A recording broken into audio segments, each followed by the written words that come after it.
All right, so you're thinking about moving somewhere along the Oregon coast, whether you already live somewhere along the Oregon coast or you're moving to the Oregon coast, whether you already live in Oregon or if you're coming from outside of the state, there's certain things that you need to know. In this video, I'm gonna show you the things that you need to know. I'm gonna cover things like weather, jobs, housing, all the really important stuff that you might not know if you just did a quick internet search. I'm gonna cover all of that on this video right now.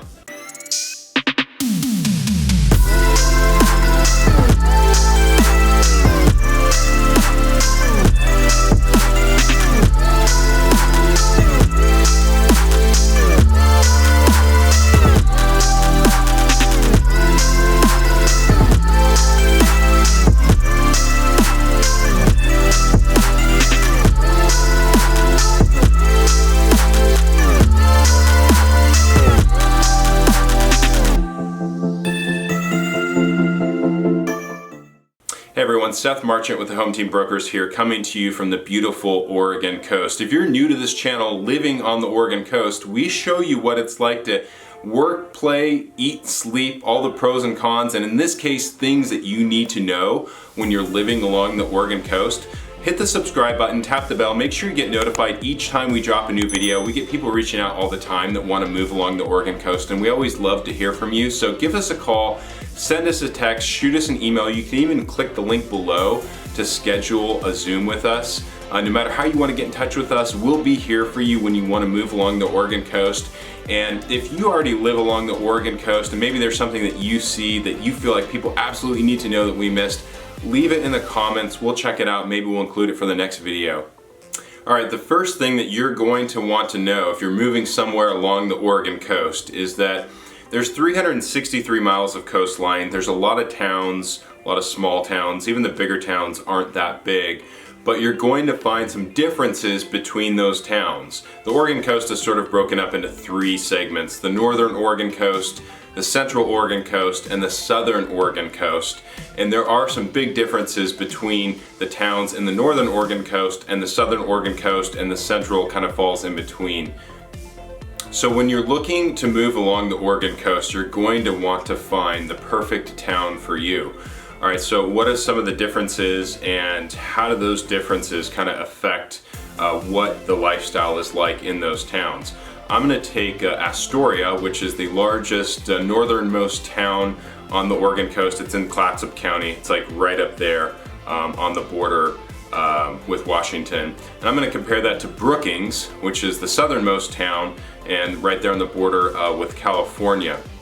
Now, something that even locals might not know is that Astoria gets about 120 days of sunshine every year, and Brookings gets about 190 days of sunshine every year. So if you're up north, you're looking at about 2 cloudy days for every sunny day, whereas if you're farther down south, you're looking at about a 1-to-1 ratio, 1 cloudy day for every sunny day.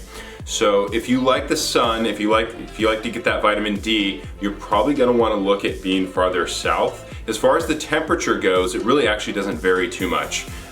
You're looking at high 60s throughout the summer months, mostly July, August, and September, from the northern coast to the southern Oregon coast. It doesn't get too warm along the Oregon coast. Sometimes you'll hit those 80s, but a lot of 70s is a nice day. But on average, a lot of high 60s, regardless of if you're in Astoria or if you're in Brookings. So the temperature doesn't vary too much between the northern Oregon coast, the central Oregon coast, and the southern Oregon coast, but the sunshine does. You get a lot more sunshine down south than you do up north. And that can affect the people that are moving there. So when we look at some of the numbers for the demographics, one thing that jumps out to me, about 20% of your population in Clatsop County, which is where Astoria is, up in the northern Oregon coast, about 20% of the population is 65 and older. Whereas if we compare that to Curry County, where Brookings is, in the southern Oregon coast, almost 30% of your population is 65 and older. Well, why is that? So there's more retirees that are going to that southern Oregon coast, probably chasing after that sunshine. And so that kind of affects the lifestyle. And so, all right, so how does that affect the lifestyle? Well, if you look at Astoria, if I could pick one town along the Oregon coast that was most similar to the biggest town that we have in our state, which is Portland, it would probably be Astoria. They've got a bigger downtown scene. They've got things like food carts. You don't really see that along the southern Oregon coast. It is more lively.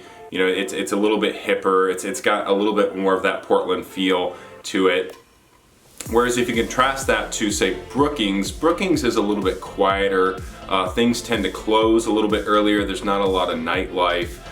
Some restaurants on the southern Oregon coast don't even stay open year-round because it gets so quiet and so slow in the wintertime. So that's one thing that's really going to stand out between, say, the southern Oregon coast and the northern Oregon coast. Northern Oregon coast, you might find a younger demographic, more things to do as far as activities and nightlife and food, and you're probably going to find more breweries. Some of the best breweries are on the northern Oregon coast. There's some on the southern Oregon coast as well, just not quite as many. Whereas, so southern Oregon, you're going to find just more of a quieter lifestyle, a more slower paced lifestyle, again with those retirees. And then again, the central Oregon coast is going to kind of fall into the middle.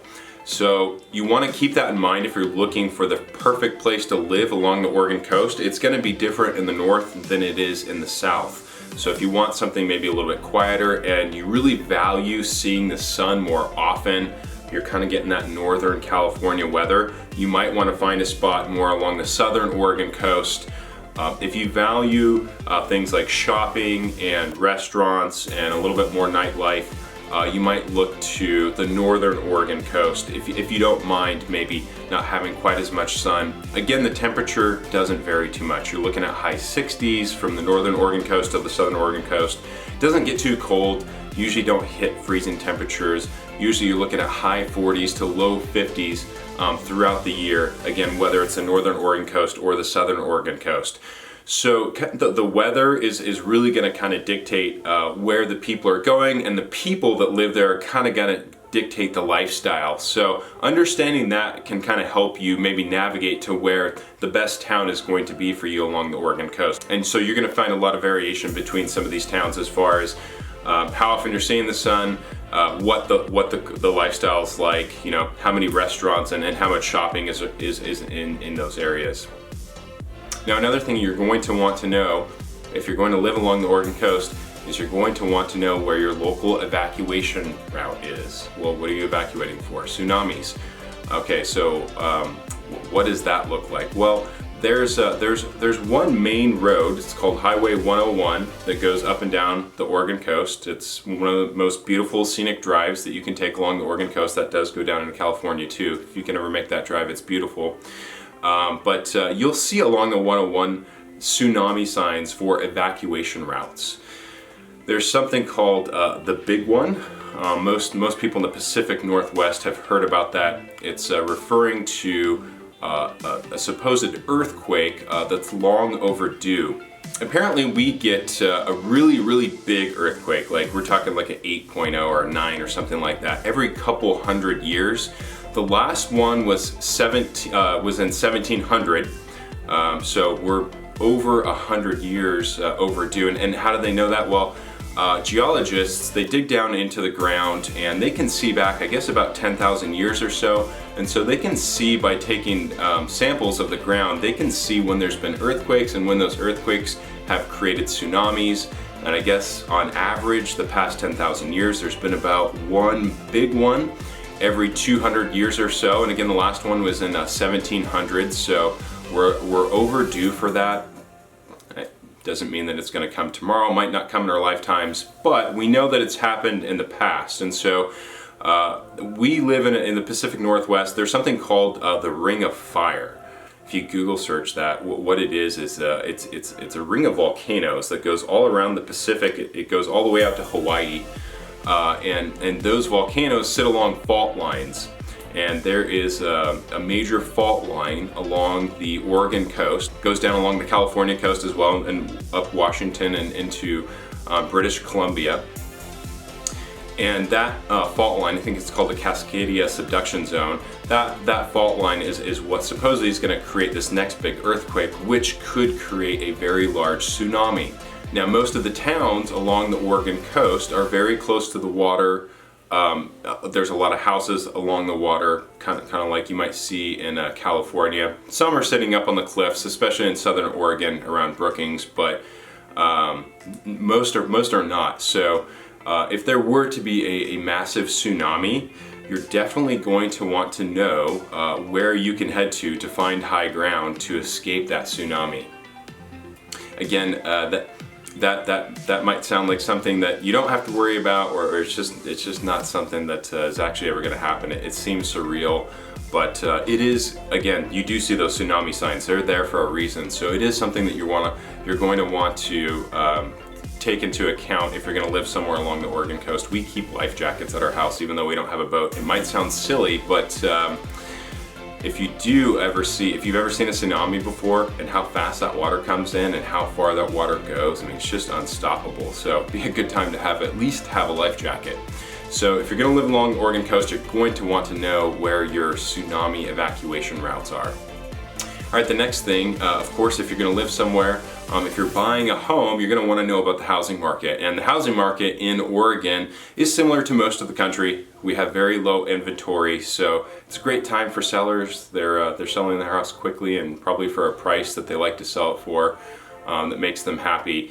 Whereas buyers, of course, it's a struggle for buyers right now because there's so few homes, and when you do find a home, there's a lot of other people bidding on that home, and it's really competitive, and you maybe end up paying more than you want to, or you just don't even get the house. That's what's happening to most people. So it's no different along the Oregon coast. There is a pretty big shortage of inventory right now. There is some new construction going, so new construction doesn't typically see the same competition that other homes that aren't new construction do. You don't see the bidding wars on the new construction homes.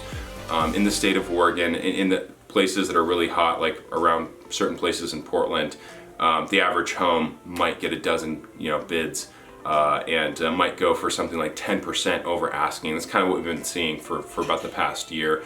And that's not a whole lot different along the Oregon coast. So it is very competitive, but there is a little bit of new construction, primarily in Lincoln County.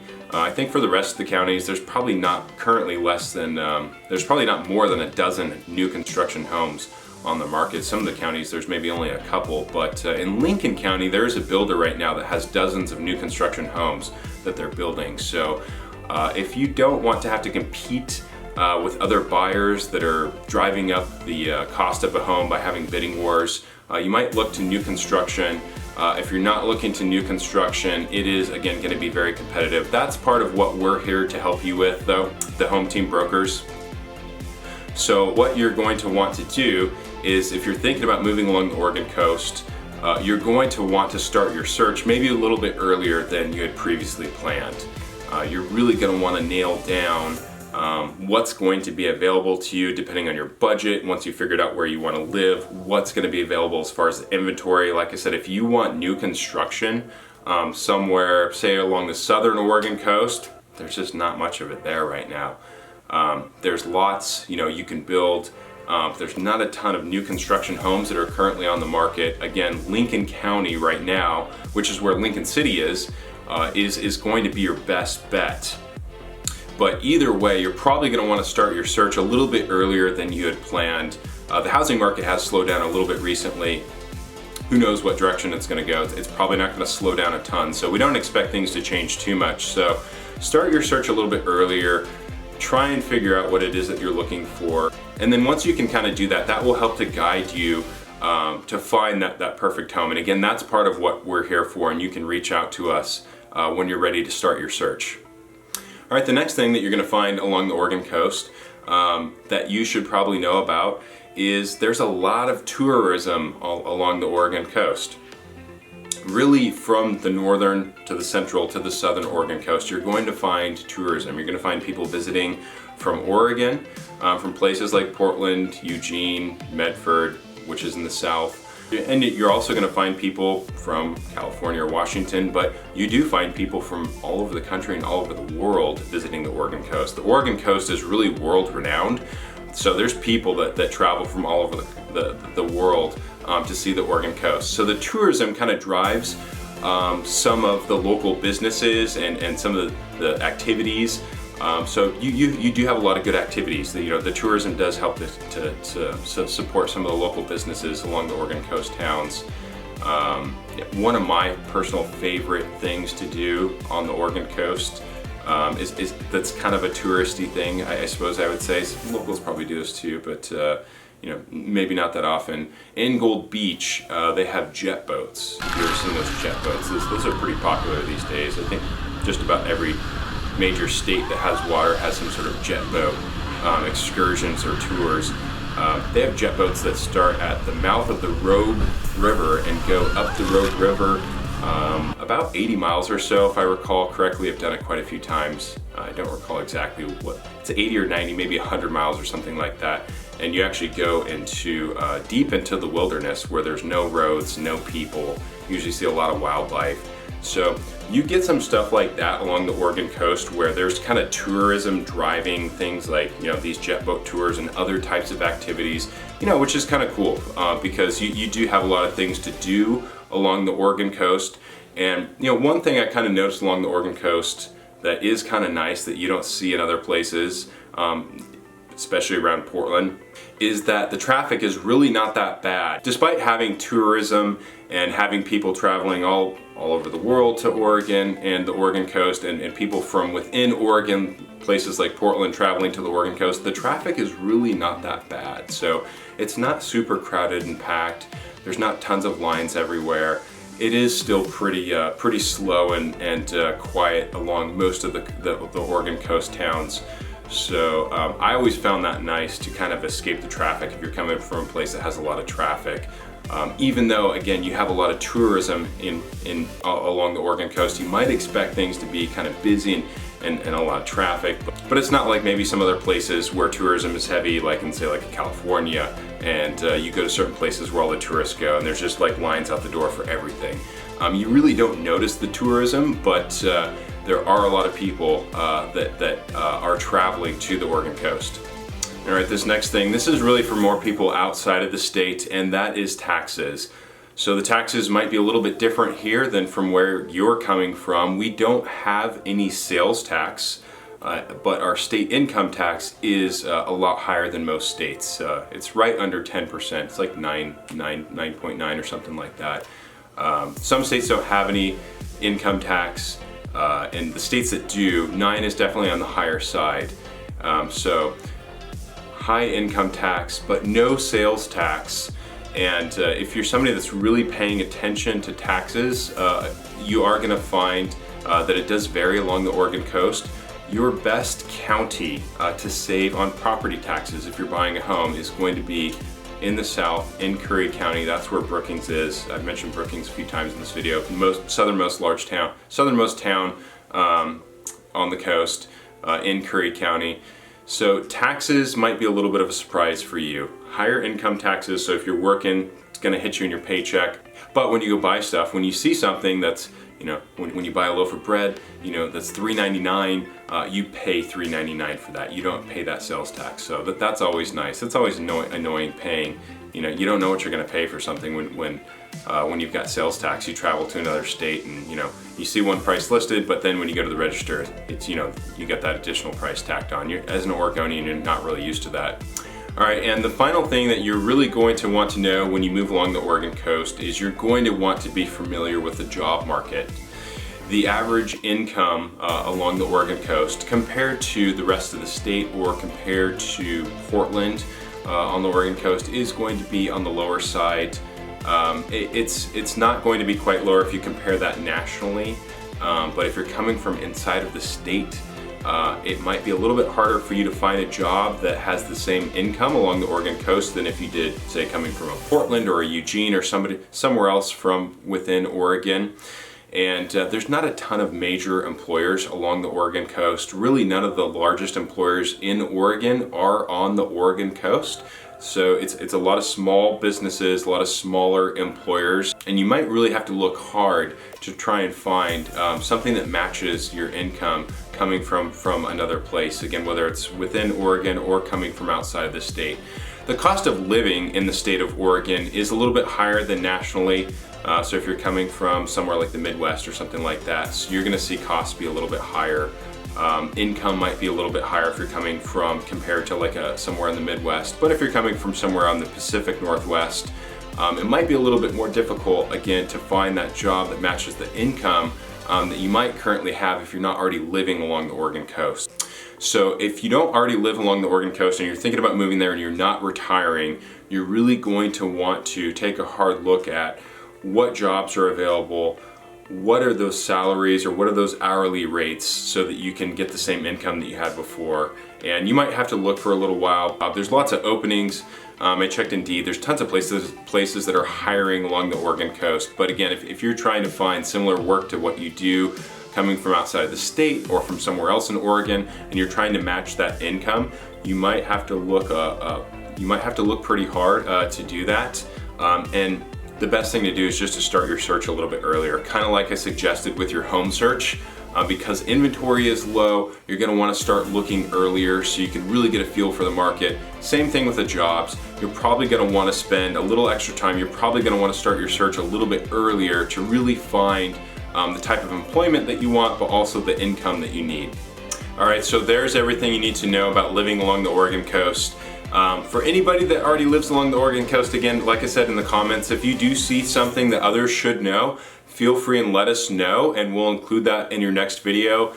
If you need help buying or selling a home anywhere in the area in the state of Oregon, reach out to us at the Home Team Brokers. My name is Seth Marchant. You can call, text, email. Again, click the link below if you want to schedule a Zoom, if that works better for you. No matter how you reach out to us, we've got your back when it comes to moving to the Oregon coast.